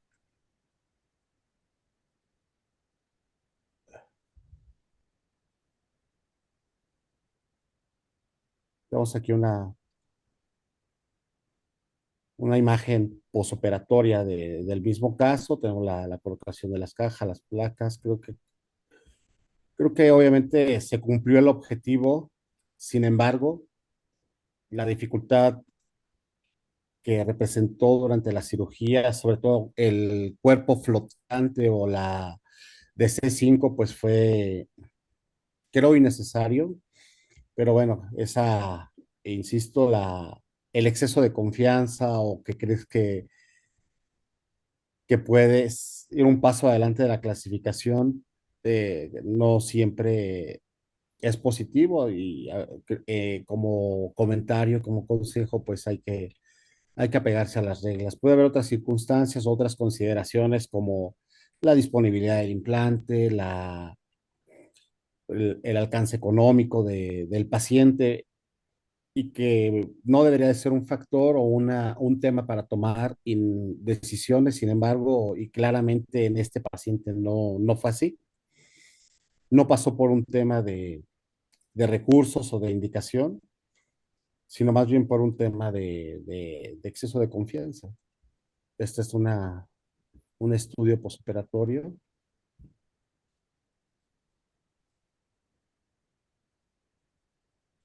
Tenemos la tomografía de control con el cuerpo vertebral, que por lo menos uno de los tornillos que sí tuvo un agarre hacia el cuerpo vertebral que estaba flotante. Las cajas quedaron pues adecuadamente colocadas, y bueno, creo que el objetivo pues se cumplió a cabalidad. No hubo complicaciones posquirúrgicas, pero insisto, sí fue una dificultad que pudo no haber sido. Un poquito de un caso de una corpectomía. Igual, es el mismo patrón. Siempre hacemos la disección cefálica caudal, donde visualizamos directamente todo el complejo. Aquí tenemos el paquete vascular, paquete visceral hacia medial, la separación, marcaje, retiro del cuerpo vertebral, y la, la gracia que tiene el realizar una corpectomía en el contexto del grado de descompresión y la visión directa que nos puede ofrecer, sobre todo de la médula. En su totalidad puede haber una descompresión que hace visible el latido medular, así como el latido cerebral, igual se aprecia y vemos como nosotros estamos familiarizados, bueno, será por cuestiones de la residencia, que al utilizar siempre el expansor telescópico con placa integrada, utilizamos el AED Plus desde el 2003, 2004, entonces son muchos años pues utilizando este dispositivo, que si bien es cierto y que no tiene un espacio para colocar injerto y se dificulta directamente la fusión, pero la capacidad para amortiguar, para soportar la carga, para distraer y para el anclaje con los tornillos tanto cefálicos como caudales, pues da esa estabilidad. Se puede colocar injertos, ¿sí?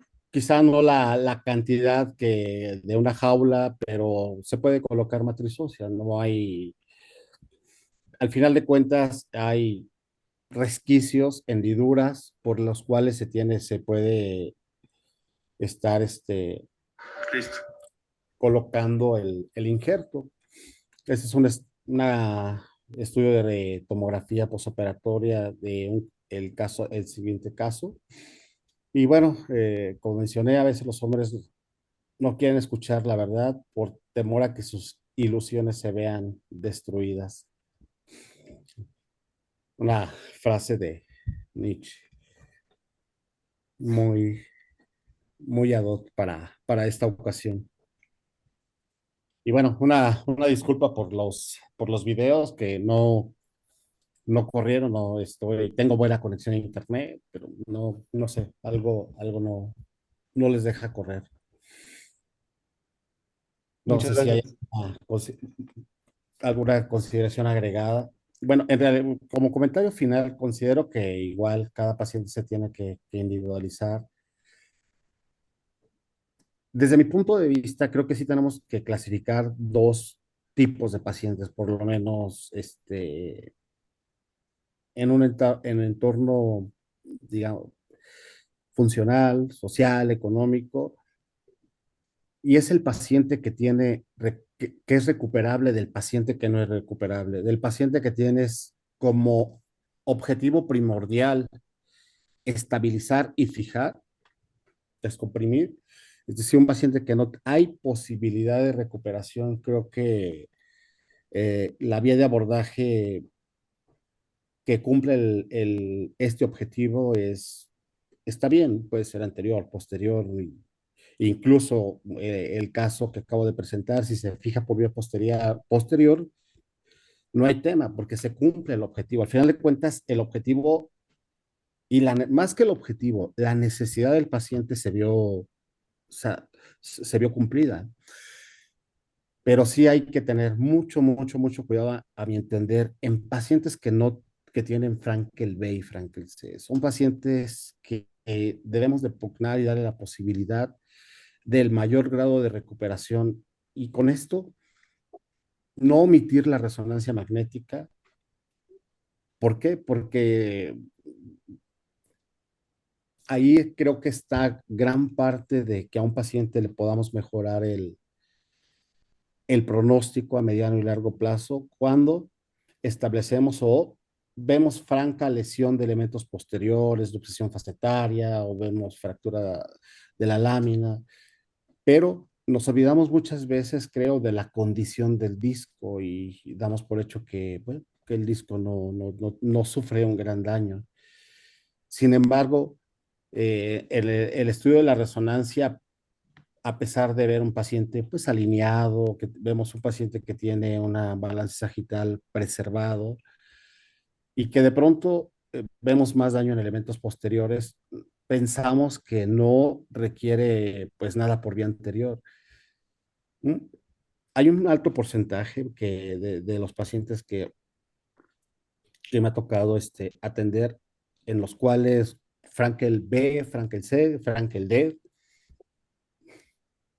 que al realizar el abordaje anterior hay una retropulsión o hay una franca lesión o del disco o invasión al canal del mismo, invariablemente pues hay que retirarlo, hay que visualizar de manera directa el ligamento longitudinal anterior.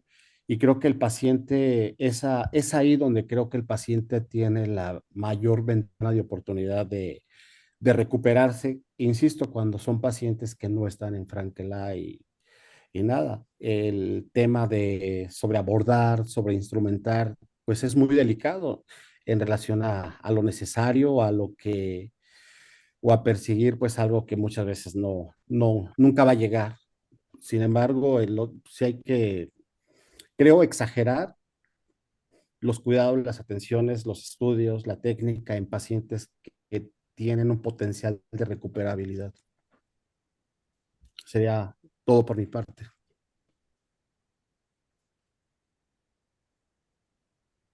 Muchas gracias, maestro Ortega, muchísimas gracias. Realmente es muy difícil, ¿no? Presentar un caso en el cual va a conllevar a debate, ¿no? Y en el cual en la técnica, fue difícil, pero esos son los casos que realmente, pues, nos dejan mucho aprendizaje, ¿no?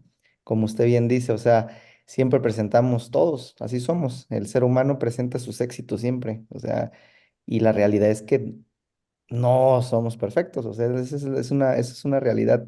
Y presentar este tipo de casos, pues nos enseña mucho, ¿no? Como usted bien dice, es un paciente que de acuerdo a lo que presentan el día de hoy muy bien el doctor Vara, pues eso era un candidato totalmente a una corporectomía, una corpectomía, ¿verdad?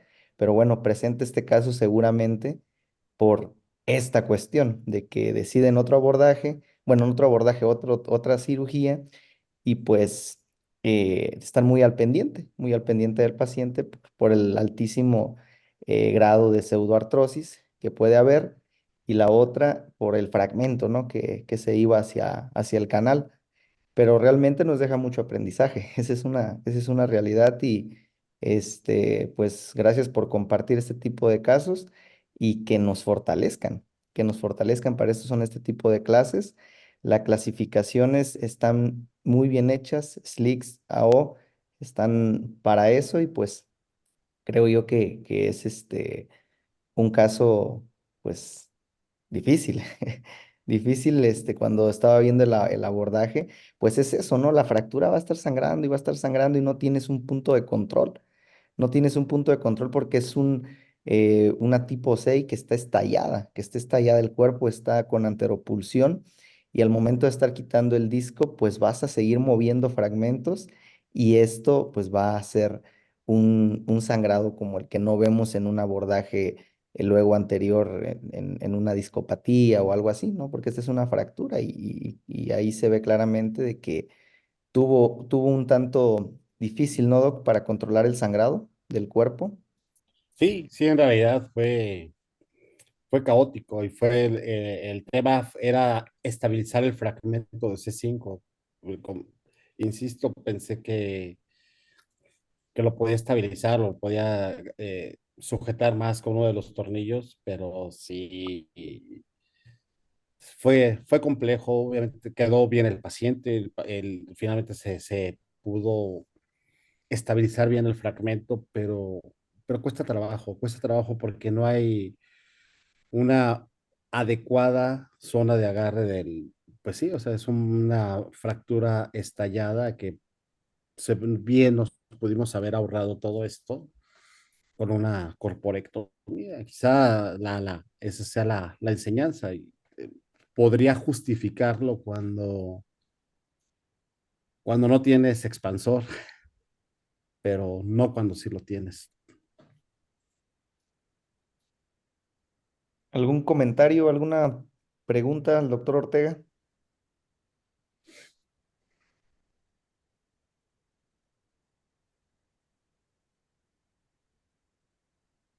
Dice Eduardo, levantó la mano Lalito. Adelante, Lalo.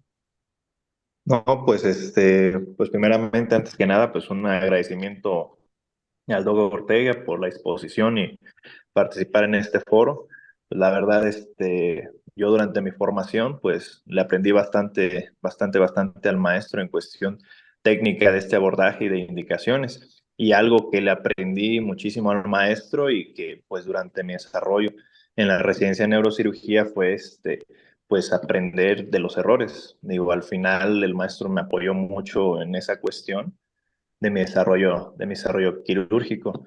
Entonces, pues creo que este foro, creo que podemos aprender muchísimo de esas partes, de venir también a presentar, como dice usted, Doc, no nada más las cuestiones de éxito, sino también las cuestiones de fracaso, pues primeramente con la intención pues de mejorar, creo, la calidad de cada una de nuestras escuelas.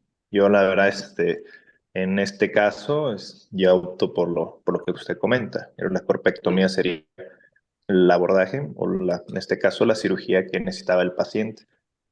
Hay que tomar en cuenta, yo creo que pues, nosotros que estamos en formación como residentes, la importancia del conocimiento de las clasificaciones, la importancia, por ejemplo, de los criterios de inestabilidad a nivel cervical, que son importantes.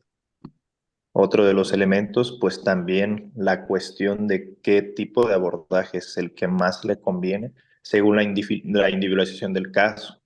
Otra de las cosas, los estudios que se deben de solicitar. Hay indicaciones específicas, por ejemplo, para aquellos que pacientes con trauma cervical se requieren la realización, primeramente, por ejemplo, una radiografía, cuáles son candidatos a tomografía, cuáles son candidatos a resonancia.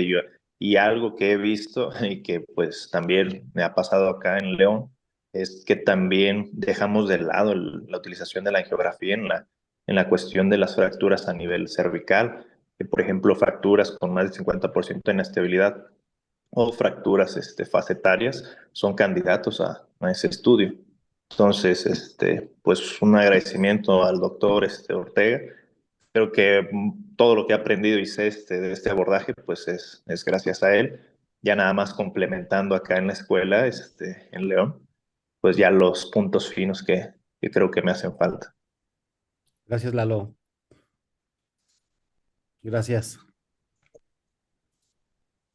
Maestro Guzmán, algún comentario, alguna pregunta?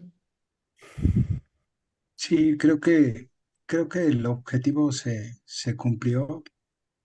Hablar sobre el tratamiento conservador o quirúrgico de la columna cervical subaxial. Creo que fue muy puntual el doctor Alfredo Vara. Nos dio un panorama amplio de cómo poder abordar con un paciente con una lesión de acuerdo a la morfología, a la parte ligamentaria, la cuestión neurológica y, y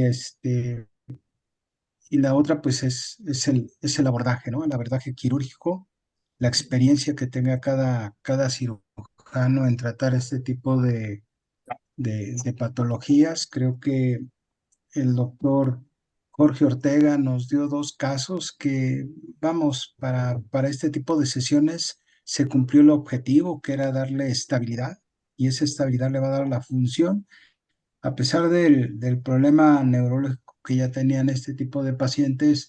El haberlo hecho de una manera u otra, creo que se cumple el objetivo, que era lo más importante de esta plática. Y quizá por ahí nos quedó algo pendiente de cómo inmovilizar al paciente antes de la cirugía, ¿no? Con los tipos de collarines, si va a ir con tracción, si va a ir el puro collarín al quirófano. La cirugía desde el punto de vista anestésico, si tiene que ser con fibroscopio, con un laringoscopio que tenga una cámara para poder hacer la maniobra gentil de estos pacientes. Tienen que llevar catéter central, ¿sí? Por si hubiese alguna cuestión de que se tenga que meter más fármacos por alguna cuestión, vamos, neurológica, que quizá no cambie la historia, pero si el paciente cae con hipotensión o empieza con bradicardia de hipotensión, entonces en nuestro hospital siempre nos piden que el paciente tenga el catéter central.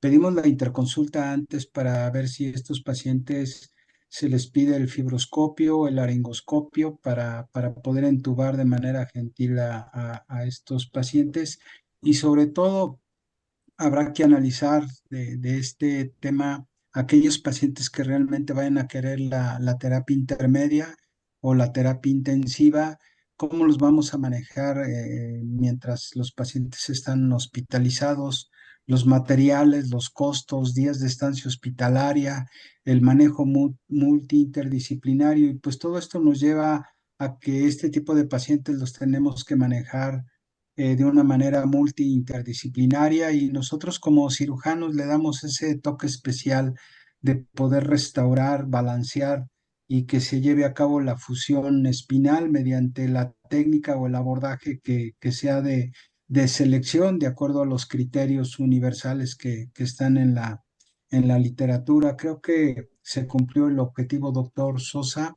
Sí, Creo claro, que me claro, gustó, la claro. verdad. Son pláticas muy, muy educativas, muy que nos plasman a todos los cirujanos que hacemos cirugía de columna, esta parte tan importante que es la academia, doctor Sosa Nájera. Sí, maestro, gracias. En cuestión, perdón, de la pregunta por heridas de arma de fuego, no era el tema el día de hoy, disculpen. Pero bueno, si tienes una fractura por herida de arma de fuego y cumple los criterios quirúrgicos, pues es entrar con todo, sí, la onda de expansión de la bala, pues va a lesionar estructuras desde el punto de vista neurológico, dura madre, y pues alto riesgo de fístulas. Entonces, hacer tu parche dural, hacer la técnica si está lesionada multicapa, la técnica multi o policapa, si lo puede encontrar, es una técnica muy buena para reparar esto. Es una pregunta interesante y en el Spine Webinar 34 se habló de heridas de arma de fuego. Si gusta checar esa plática, está muy buena y ahí le dan muchos tips para las heridas de arma de fuego, doctor que preguntó sobre las heridas de arma de fuego. Y Sí, pues no sé de si hay hecho hay algún otro un, comentario, maestro Vara, sí, maestro Ortega, para Nada, capturar. nada, muchísimas gracias por la atención y la paciencia que cargaran los videos. No, hombre, maestro. Sí lo Ah, Bueno, entiendo gracias porque están muy mucho por la invitación. pesados. Pero les agradecemos mucho a mi escuela también, mi escuela de neurocirugía, por el apoyo y porque pues siempre han estado apoyando con este tipo de academia. Eh, Les agradezco mucho, Doc, personalmente, el nombre del doctor Guzmán. Y pues bueno, vamos a dar por clausurado el Spine Webinar 52, agradeciéndole a la Escuela de Neurocirugía del Adolfo López Mateos y pues que nos sigan apoyando los residentes y que se interesen, pues porque se aprende mucho cuando uno da una plática. Y asimismo les haremos llegar mañana sus reconocimientos, les agradecemos. Y si el maestro Guzmán no tiene alguna otra palabra, pues buenas noches a todos. Gracias. Buenas noches a todos. Buenas noches a todos. Saludos. gracias, Luego, Alfredo. gracias a usted, maestro. gracias. Gracias. Buenas noches. Hasta luego, buenas noches. Buenas noches, doctores.